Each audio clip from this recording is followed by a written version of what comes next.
Wessex League Round 8 about to get underway, and I didn't get the whole shot because the monster that is Mr. Tom Cousins got an absolute flyer of a start. But fear not, because this is the best start to a cyclocross race I've ever got. So look ahead, Gareth's in front of me, Tom Cousins is absolutely ripping the head off it, going full gas, but he comes around this next corner into the sandpit and he decides to stop, have a picnic and sit on the beach, I think. Man was ready for a little sunbathe on the beach, so Georgie boy nips up past him, and here we go. I am going past the big boy that is Tom Cousins. But fear not, because he is going to come back past me at some point. But I had an absolute flyer. And because no one wants to see me going round at the front, as exciting as it is, I'm whizzing this bit on. So I actually managed to gap the field at this point. Coming past the first pits, I had a gap. I don't think Dale Boy and Ben could believe it in pits. And I was flying. Legs were pinging. I was feeling good. I was absolutely attacking the course. And then we got down to the little draggy section here at the back, and that was when the monster that is Tom Cousins came past me. Now, in my head, I was thinking, you know what happened last time you tried to go with him? You blew your biscuit. But I thought, you know what? I'm feeling mega, so I'm going to try and go with it. But one lapse in concentration, which is here. I think I clipped Tom's back wheel or something.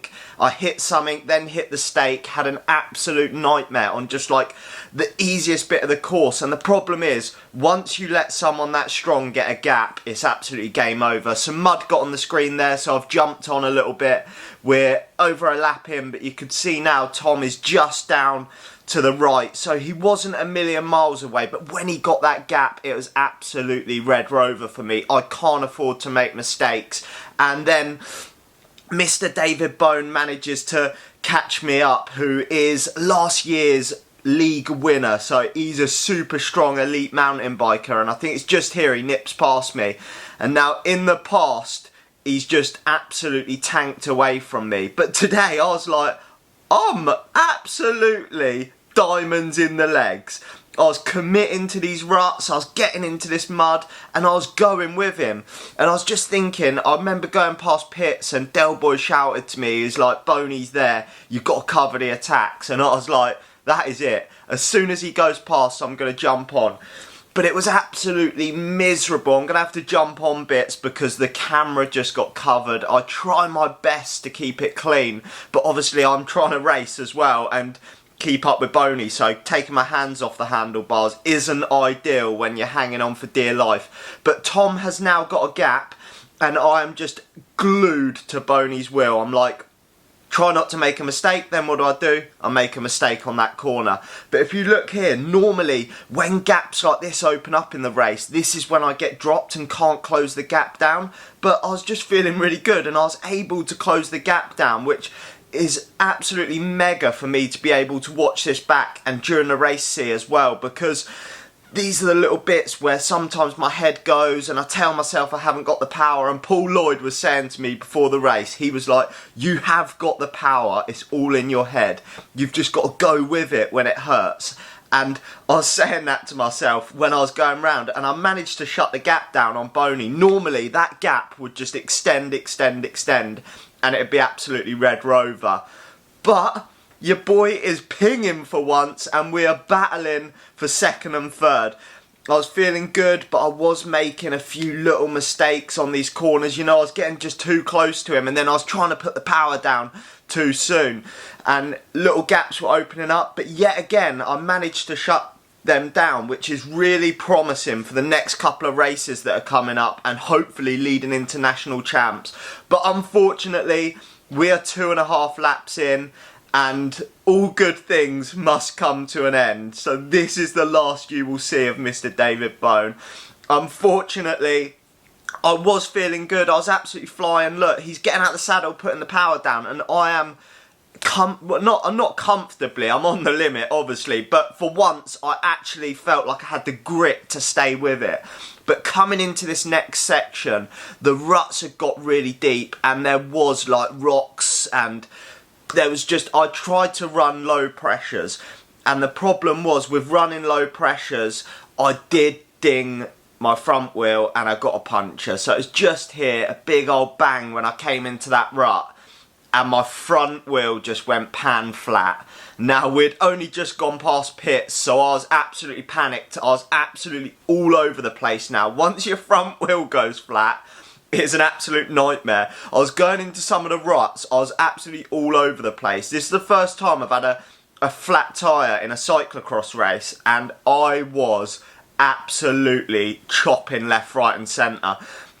And I was trying to still go with Boney and trying to damage limitation now, but the gap was opening up, and then Chopper Oscar comes past me, unfortunately, so I've dropped back another place, and look at me now. I was hitting some of these ruts and it was just throwing my front wheel all over the place, and I was having an absolute nightmare. It was so rocky, but I managed to get back to pits, quick change, and Del Boy was to work and I was back on it. I dropped back now, so you can see the boys up ahead. I think that was Oscar Holt just there going around that corner, and that gap opened up, and the big problem for me was I started to try and nurse the bike a little bit now. So that commitment I had on the first few laps had just totally gone out the window. I was like flying into ruts, fully committed. You can see how much slower I'm hitting these sections now. My heart rate's not maxed out. The problem was I was worried that I was going to get another puncture. So you can see on the first couple of laps I absolutely flew through these bits. I was now like nursing the bike because I wasn't sure if Dad was going to be able to fix my bike. And I remember here just on the left he did say, your bike's repaired. And what I didn't realise, he'd switched my wheels out for Ben's wheels, which we'll get onto in a minute. So I come into the pits here, change bikes, and I was like, right, I'm back on my #1 race bike, let's go, let's get after it. The big problem was I felt like I had absolutely no brakes.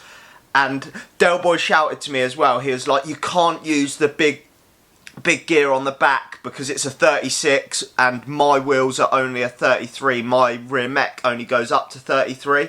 The other problem was, Del Boy told me today, he didn't realise, but my rotor's a 160 and Ben's a 140. So I was literally only just braking.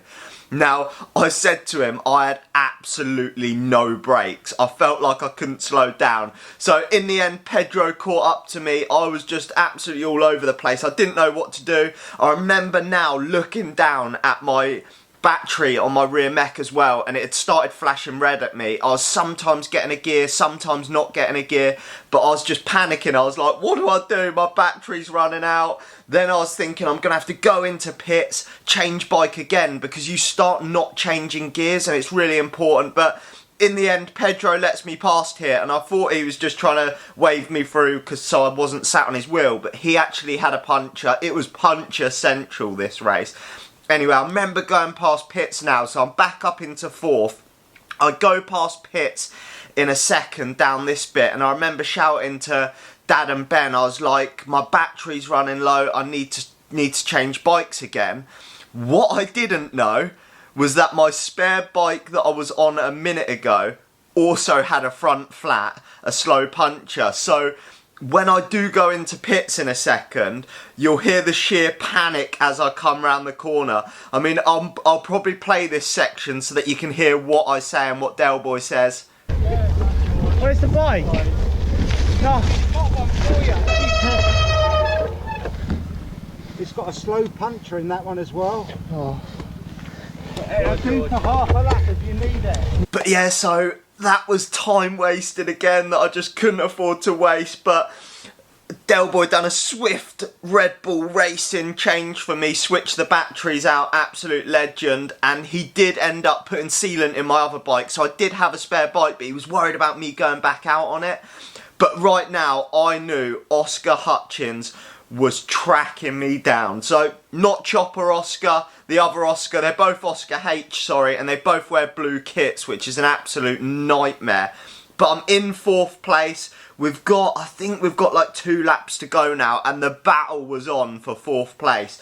So I remember coming down here and Oscar come past me, and he is much stronger on the flats than me and like these draggy sections, and I'd say I'm a bit better than him like technically in the muddy sections. So at this point I'm just like thinking I've just got to hold on for dear life. I mean, I've got absolutely no brakes. It felt like I had no brakes, and Dad had also pumped the tyres up because I shouted to him like, I'm running too lower pressures. Although I wanted the grip, I also didn't want to flat again. And with the other bike out of action, Del Boy pumped up the tyres for me so I didn't rim it. But it was really hard. I've noticed this year that tyre pressure is so important. But you can see here I'm just clinging on to Oscar's wheel for absolute dear life right now. He's putting me in the hurt box, and I remember this Nova guy coming past me, absolute steam train. I think I'd lapped him, I'm guessing, I'm not sure anyway, but I remember saying to him, I was just like, I got on his wheel here and I was like, tow me back on to Oscar, and he done a heroic pull. I'm not sure who it is because I can't see their number, but they done an absolutely heroic pull. And when we come round this next corner, he then shouted to me, he was like, there we go, you go. And I was like, no, keep towing me. I ain't got the legs, keep towing me. And anyway, he absolutely rips it down here, tows me again, probably sees himself off for the last lap and then waves me through. Heroic performance. But the battle was on for me and Oscar now, and unfortunately, he started to get a little bit of a gap on me, and I did close it down, and I'm gutted, but the camera ran out of battery at the end.